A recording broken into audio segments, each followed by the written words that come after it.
Hello, and welcome to another Revel Coach Conversation with your hosts, Alison, Nissen, and Marcy Stoudt. We are the co-founders of Revel Coach, and we are very excited to introduce to you our guest, Razzy Ghomeshi. Razzy is an investor and an entrepreneur, and he has quite a story to share with us. So please enjoy our conversation. Razzy, why don't you give us a little bit like how you got started? Sure. Thanks, Allison. So I got started actually in banking, and my first job out of college was at a bank and a hedge fund after that. And I had a sense that it wasn't what I would want to do for the entirety of my career, but at the time I figured it would be a great opportunity to immerse myself in an environment where I'd learn a lot, and set myself up for eventually what it is I wanted to do. That turned out to be a 13-year chapter. Great experience, very rewarding, and was an opportunity where I was able to learn not just from a large organization, but financial markets, how to work in a team, how to work in a high stress environment, and then later take that and apply it to what I'm doing now, which is a small family office where we're effectively investing in various opportunities, but also creating opportunities as entrepreneurs. So the way I would describe it is I kind of had my first chapter, first mountain, which was really built around learning and being a part of large organizations, and now hopefully creating something that is more of my own, and starting from ground up. Love it. Razzy, I'm looking for this conversation because I have a little bit of insight to what your next chapter is going to be. So, can we start there now and share a little bit more? Because your journey, so often, people have this dream of what they want to do after college, and then they start in that path, and they kind of get stuck on that path. And instead of staying stuck, you're taking the leap. And so we're looking forward to hearing more about it. Yeah, sure. So, when I started thinking about taking the leap and started thinking about, thoughts before my professional career, i.e. college and childhood, where I'd always thought of, owning my own business or starting my own thing. It was probably a 4-year process where I was thinking, is now the time? And I started to realize that there isn't going to be kind of a green light or a light that goes off that says, now's the perfect time to leave a really, really good company or setup or really good structure and take the risk of going out on your own. So the first part of the realization was, if you're committed to trying a new experience and climbing a new mountain, you kind of have to come back down and start over again, and kind of enter that day one, or kind of going back to the starting line mentality. So I was able to do that, and a lot of the goals were aligned personally and professionally, which I think is important. You can't have an overwhelming list of positives in one and for it to not align on the other. So for me, I had things kind of coming together personally and professionally to enable taking a risk or going out on this journey. And what I'm doing now, entrepreneurially and setting up business is fulfilling. And I would say the day-to-day is very similar. I'm surrounding myself in an environment where constantly learning, constantly thinking about how to build and grow and work with teammates, vendors, partners, and whatnot. I'd say the biggest difference is when you're a part of a large organization, obviously, if you're very, very good at showing up and consistently working hard, the broader organization will get to its goals. So you kind of don't have to think as big and as much in bigger picture terms. What I've been learning and trying to crystallize the vision in this new mountaineer journey is you have to be equally focused in the day-to-day and the small steps as you are in making sure you're aligned with the bigger picture, because you are the walls, you are the foundation, you are the infrastructure. And while being an entrepreneur has a lot of benefits, one of the required kind of additional heavy lifting is, let me make sure the day-to-day that I'm doing is going in the direction of the bigger picture that I want, right? So I have been learning how to do that. And sometimes you have to take a step back and say, all right, I don't want to look back a year from now and we kind of went down the wrong rabbit hole. Are we still aligned with our goals? Are we still aligned with our vision? Are we still building and creating what it is we set out to? So it's balancing kind of both sides of that. Razzy, go ahead and tell us what it is that you're building. Okay. At the moment, we're working on building a coffee and flower shop. And our first location will be in the local neighborhood where I grew up, Coconut Grove, Florida. And the dream is for it to be a bird feeder for the neighborhood, and serve as a place where locals have either their weekly stop or their weekend stop, or maybe both. And it's their third space. It's their home away from home. It's not their work. It's their kind of third space where they have a consistent, high quality experience. And obviously service and the consistency of the service is a big part of it, but also the space itself and the atmosphere and the warmth that the space creates. So we've been working on this now for about a year. It's been an exhilarating process, learning so many things that we didn't know how to do, frankly and candidly, but relying on people who could help us and support us. And we're hoping to open in the next couple months. Awesome. Two things that I love, like a fresh cup of coffee just gives you that feeling of relaxation. Cause for me, I'm more of a morning coffee drinker, but it's like my relaxation time, journal time, wake up time. And then same thing with flowers. There's just something about flowers that just makes the space feel more I don't know, just, it's like the little decorative piece that is natural, and it gives that same type of feeling. So what a wonderful concept. Yeah, so many experiences with flowers, and sorry, my inactivity or lack of movement in the office, the energy saver, but oftentimes your experience with flowers could just be, ordering someone flowers, or picking up flowers at your grocery store, which is totally fine and cool. But to your point, flowers are such a nice aesthetic part of a space, that to have a flower store that you can also sit and enjoy your cup of coffee, we felt like could be a cool experience. Having lived in New York prior, there's a few of them, and they're really special spaces. So we're hoping to be the first one down here and kind of emulate that feeling. And there's another concept that we kind of learned from, but there's a restaurant with amazing furniture, kind of like the most beautiful furniture you'd ever see. And it's also for sale, but you're eating your dinner at this restaurant with this furniture. So this was kind of like, why not make the space aesthetically enjoyable with the products you're selling, not just more transactional. So are you, when you're building the plan? So we have a lot of our people and a lot of our viewers, they have these dreams of starting a business. And I feel like you're starting two businesses, and then it's kind of combining them. Is there, do you go how do you build the plan? Yeah, I think that's a really good description. It is two businesses, and it's probably three. So we're thinking there's the cafe business, the flower retail business in the store, but we're hoping to eventually set up delivery and membership clubs for flowers, whether you're retail for your home or for your office. Like, I want you to come twice a week and change the flowers for my office. So kind of thinking of it as three businesses or 2.5 businesses. And yeah, your description's right. So obviously we have the space, and we want the space to feel like one business. We want it to feel like one space. We actually want it to feel like just one brand. And so the outer veneer needs to reflect that.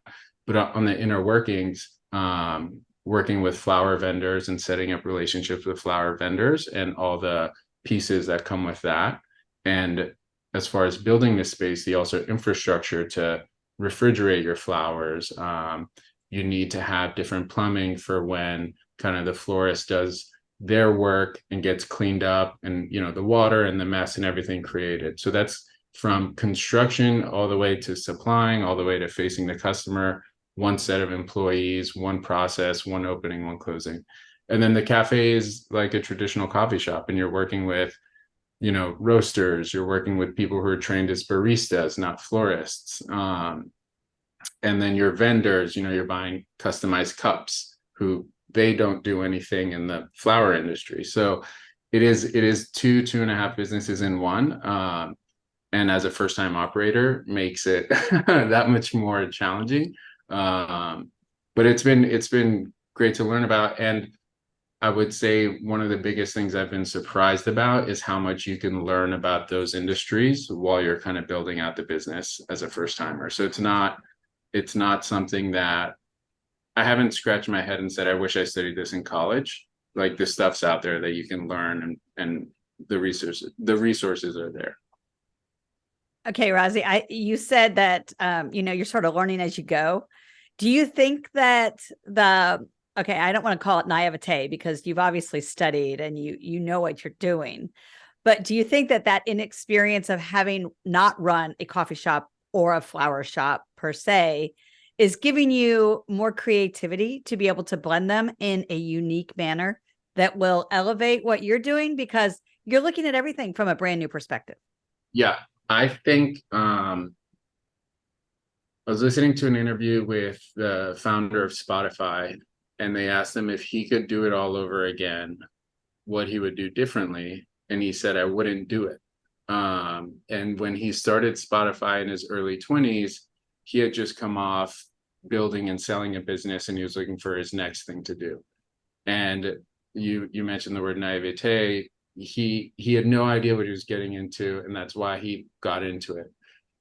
I'm not at that point yet, but a year in, I have days where I scratch my head and I say, man, if I knew it would be this hard, what would I do differently? Would I do it? And I'm still not there, but I could see how founders and first time starters and operators or something get to that point. And I'm far enough along now that hopefully we're able to learn from the mistakes we're making. But I think I do try to keep in mind, back to your original point, don't be afraid to try to do something different. Don't be afraid to ask questions and be curious. I've spoken with a number of coffee shop owners, and there's a baseline level of this is the way we do it, and similar with florists. And I do try to kind of put questions or asterisks around those fixed assumptions and say, well, maybe it doesn't have to be that way. Maybe the industry has just snowballed, year after year, where this is how a cafe owner, or this is how a barista does something. Maybe I can come and approach it with a fresh set of eyes or kind of a new leaf, and maybe I could do something different. What I want to avoid is doing that for the sake of doing it, and doing that for the sake of saying I'm doing something differently, and probably over engineering something. But hopefully there's a couple things that we find that are different, maybe 2 or 3 things that your local coffee shop so far hasn't done it that way. And 2023 rolls around, someone with no experience comes and tries 1 or 2 different things that sticks. And I would love to have a couple of those, but I also won't reinvent the wheel. I think a coffee shop is a pretty tried and true concept at this point. So a balance of it, I'd say. I'll tell you one thing that I love that you kind of were hinting at with the furniture store that I could think of myself. So I love beautiful floral arrangements. I don't ever take the time to actually arrange them, and you can tell a difference between the grocery store bought, put in the jar in my house, and, the ones that are beautifully assembled. I could totally imagine myself at your coffee shop, doing the workspace, meeting with a friend. And if there was a floral arrangement that was gorgeous right there, that was for sale, and it was an easy QR code, I would just take it with me, Absolutely. grabbing that. And I could just see more flowers being sold because there's a great florist right down the street, but I don't have a reason to go there. I have a reason to get coffee, like a meeting space and things like that. So I think, you're off to the races already just with getting, the extra, the added SKU at the coffee shop. Yeah. And you've kind of touched on it, but ideally, if there is one thing that we can change or kind of remold the thought or perception around, is that you can buy flowers more often than just Mother's Day, Valentine's Day, and sending to someone for the birth of their baby, right? There's only like a handful of occasions where you think of that. And in New York, I would walk home from work and grab a bouquet of flowers to put on my, dining table just to have for a week or two, right? And if we can kind of mold that perception or change that mindset where it could be, like you grab a baguette on your way home from the store, why not grab a bouquet of flowers? Yeah. Well, and the subscription idea is so smart because a lot of people would do a subscription if they get, flower arrangement of the month or something that they get with their subscription or, discounted coffee.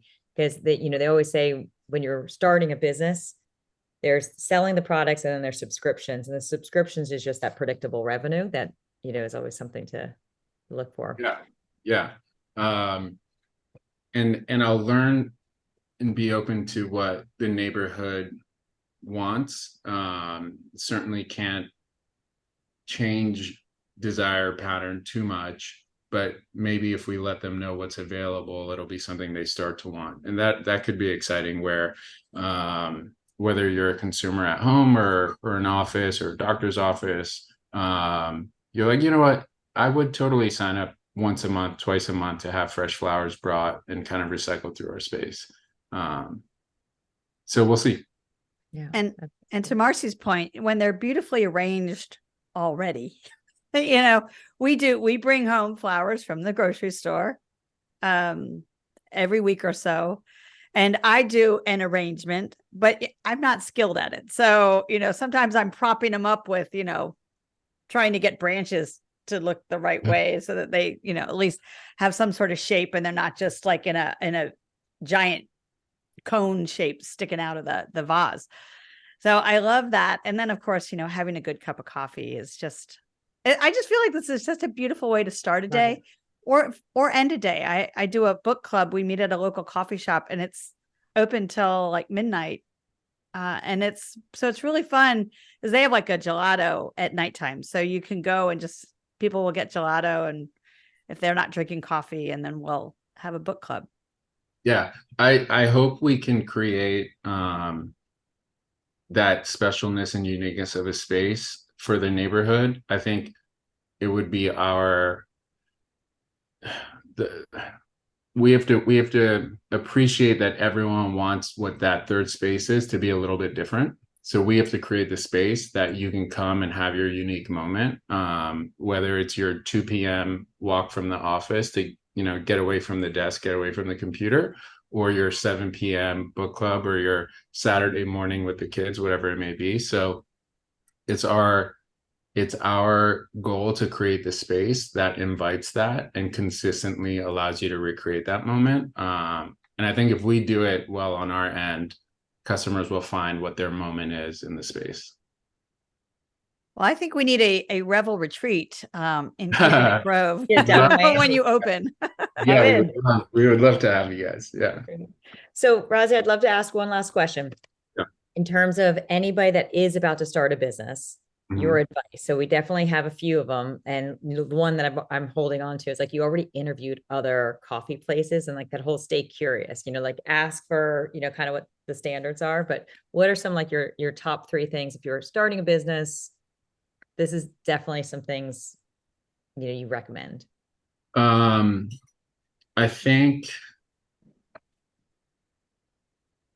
if you're starting a business, one thing that I've spent a lot of time thinking about is you hear 80-20 rule a lot applied to many different things. There's a really good book by Will Guidara called Unreasonable Hospitality that I highly recommend to anyone across any industry, but especially if you're starting a business. And he talks about a 95-5 rule, which is 95% of your decisions with regards to the business should be based around what you kind of learn in business school and kind of based around rational thought that could be justified, that a group of 8 people would all agree this is the right decision. But 5% of your decisions should be risks that appear maybe a little too risky, or the math doesn't add up. And if you asked a group of 8 people, they would probably kind of scratch their head. And his point is that 5% will be kind of what differentiates or what kind of connects with a customer or or makes that small difference that a cookie cutter copy paste business model might miss. So I think about that a lot. Like, what is our 5%? What are we doing that is different, that kind of maybe in Harvard Business School they wouldn't teach you to do that. But then let's make sure the other 95% we're doing it right. So that's that from Unreasonable Hospitality, which again I really recommend. The second part would be listening to others in the industry, but kind of listening with a very curious ear, which we discussed, and not being afraid to challenge the status quo, not being afraid to ask why.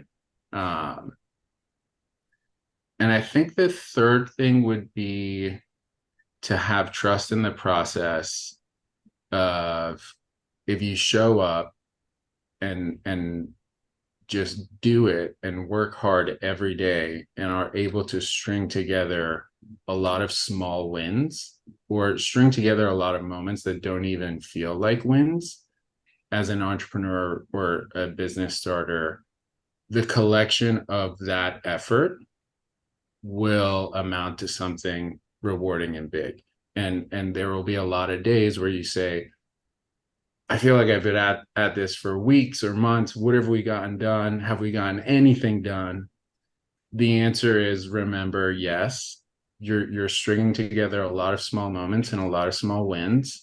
And if you stay the course and trust that process, you'll see the win. You'll see the bigger the bigger result. And a lot of the overnight successes we hear are 25-year overnight successes. And so just have faith in that. Believe in that length of that process, and keep going at it. And over time, you'll see the reward you're looking for.